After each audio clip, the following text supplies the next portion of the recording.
Welcome to the Do Zone, where entrepreneurs go to get things done. I'm your host, Josh Thomas. You can find me on all social media at JT Literally. Each week, I bring on experts from a variety of backgrounds to share their secrets on how to optimize performance so you can take massive action and crush your goals.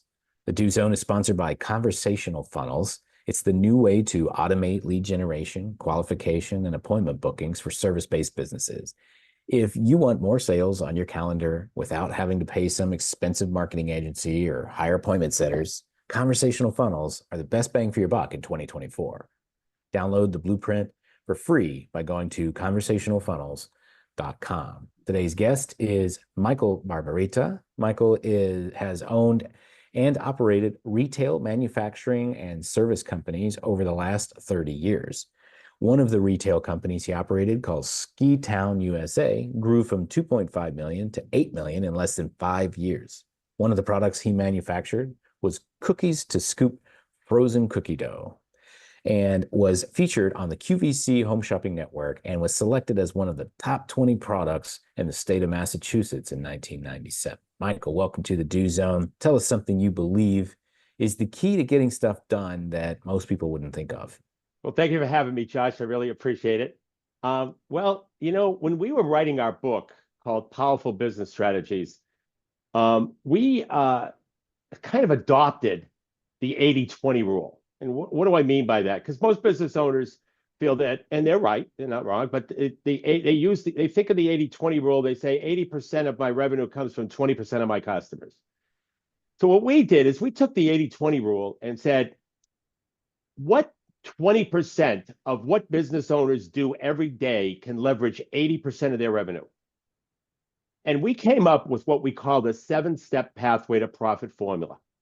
It's just 7 things that we believe represents the 20% of activity that a business owner does that can leverage, if they do these things, that can leverage 80% of their revenue. And so the first step in that process is generating more leads. So how do I generate more quality leads and find those perfect customers? Second is conversions. Now that I have my perfect lead and prospect, how do I convert more of those leads into my sales process, whatever that is? Third is, what are my closing rates to convert a prospect into a customer? And by the way, it really doesn't matter if you convert them right away if you're strategic in your approach and you understand what is called the buyer's journey. And then fourth is client retention. How do I keep this customer?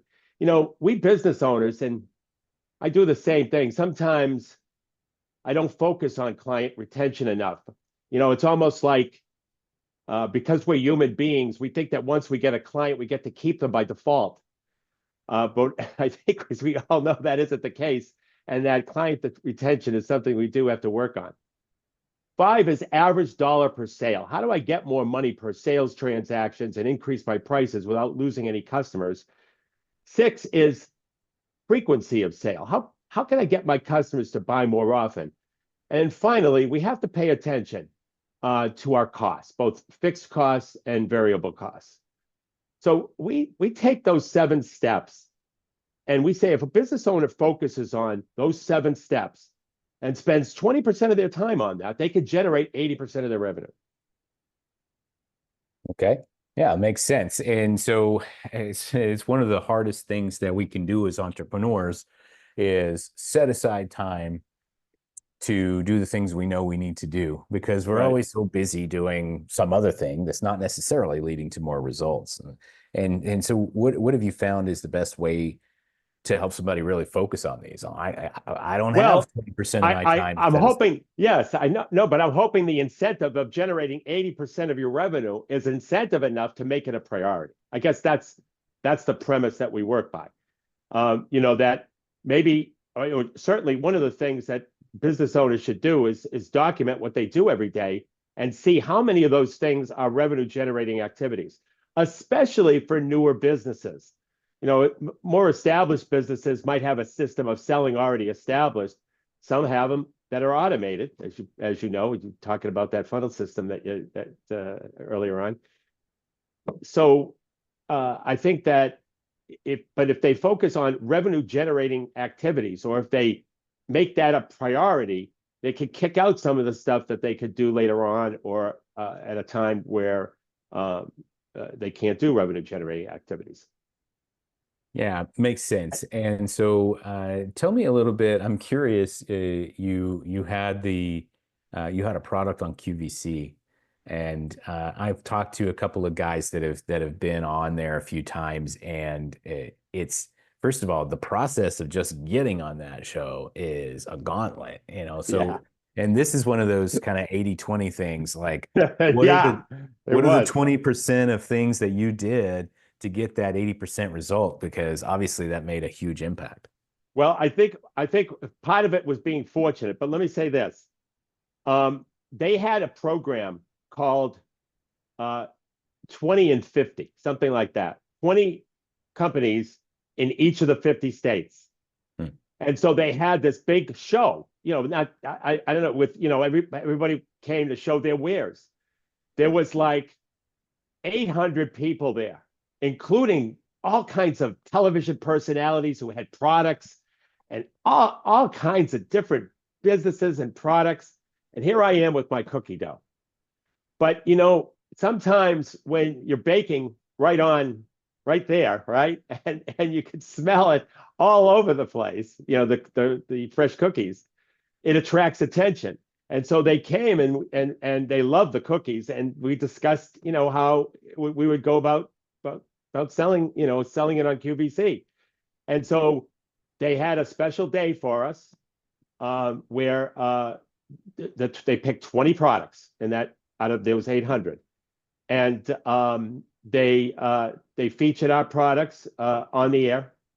And we sold $20,000 in 5 minutes. Yeah, it's unbelievable. When you get there, it's unbelievable. And then we got to come back one time again.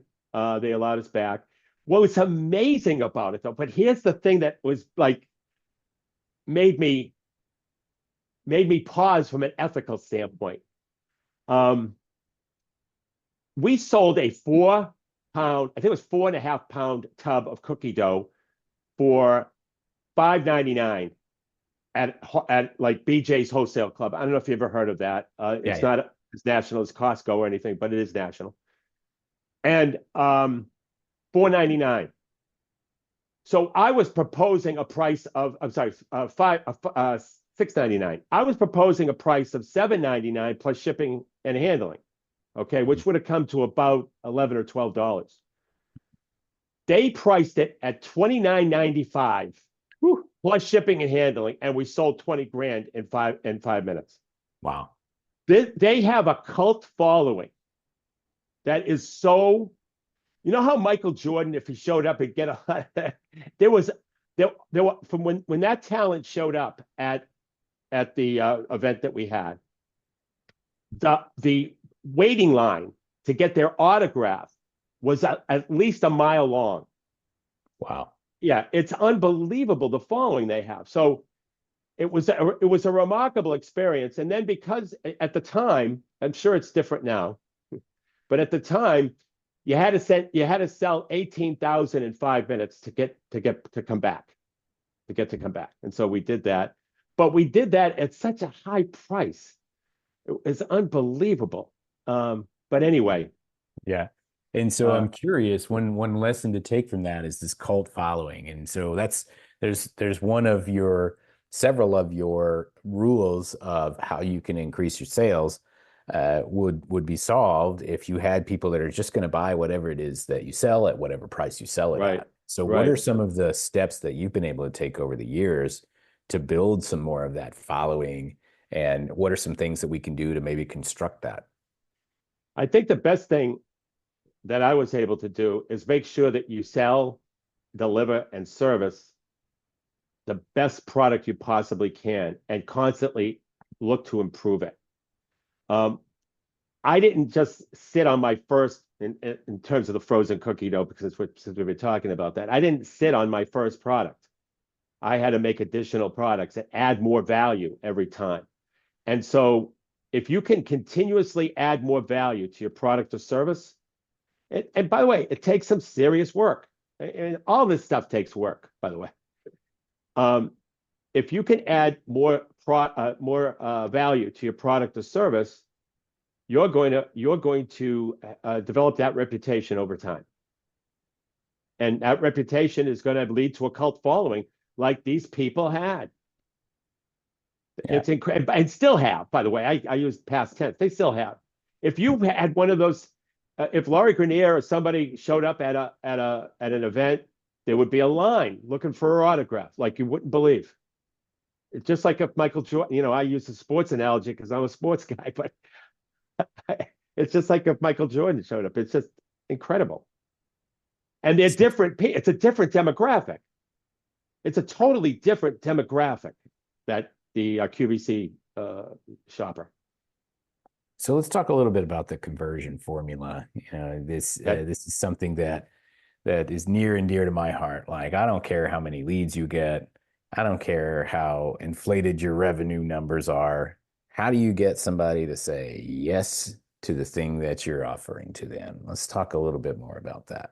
Well, that's a key component to our 7-step pathway to profit formula for sure.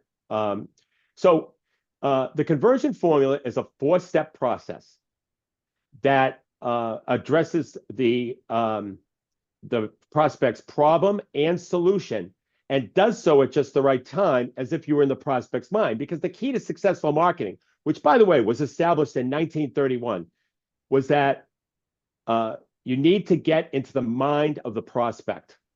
Okay, you need to get into their mind, and you need to tap them emotionally. And so what we did when we were writing our book called Powerful Business Strategies is that we said, okay, how do we tap the emotional component of a prospect?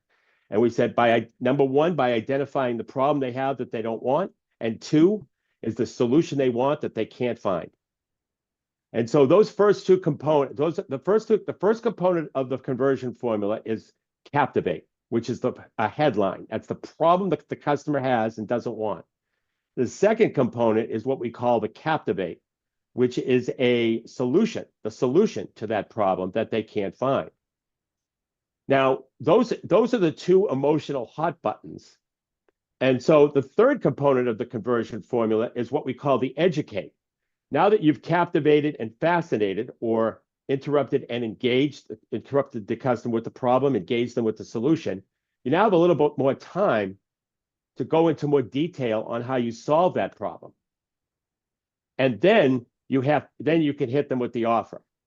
And notice how the conversion formula works. It starts with the 2 emotional hot buttons, because people buy emotionally and then back it up logically.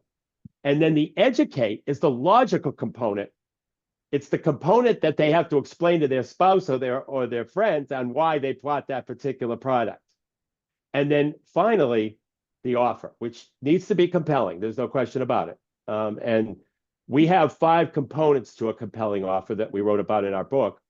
One is urgency and scarcity. So urgency, this offer ends Friday. Scarcity, there's only 3 left. You better hurry. The second component of a compelling offer is a risk reversal, where the seller in the transaction takes most or all the risk. It can come in the form of a guarantee. That's one example. Comes in other forms as well. Third is adding more value to your product or service, because that can be compelling. And we talked about that a little earlier. Fourth is packaging and bundling products together. We found that packaging and bundling creates this image of value of the deal. And then finally, being indifferent to the outcome. If you're going to be a used car salesman, people don't like to buy. People love to buy, but they don't like to be sold. So if you're going to be a used car salesman, that's going to be a problem. You have to be indifferent to the outcome. For example, whether you buy from me or someone else, these are the steps that you have to take in order to accomplish the value of this product. And so that's our conversion formula: captivate, fascinate, educate, close. Love it. Nice and to the point, and it's one of those things that if you are struggling to close more business and you're not following some sort of process, it's impossible for us to even know what to fix. Right. But if I know that I have this 4-step process and everything else is in line, but not part two, now I know where I can focus my energy and my time. And so I love how you simplified that down. And so tell us a little bit more about where we can learn. I know you've got a book there on your screen. Tell us a little bit about the Right. book and where we can get it.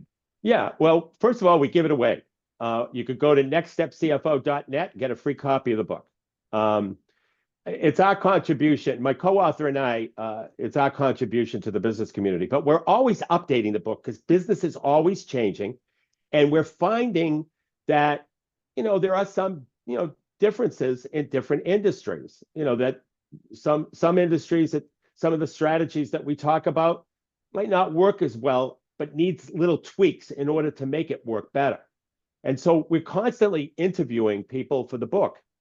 And so if you'd like to, if any of your listeners would like to, that are business owners, would like to be interviewed for the next edition of our book, they could go to nextstepcfo.net, go to the contact link, put their name and information in, and put book interview in the comments section, send it off to us, and we'll be happy to interview you for the next edition of our book.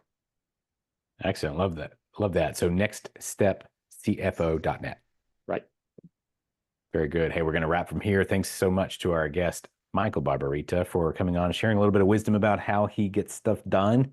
Once again, you can connect with him by going to nextstepcfo.net. Whether you're on your morning commute in the gym or somewhere out in the field, snap a selfie, tag me at JT Literally. Show me what you do while you're in the do zone. And one more time, if you want to solve the problem of lead generation, qualification, and just automate the entire process completely, you can download the Conversational Funnels Blueprint for free at conversationalfunnels.com.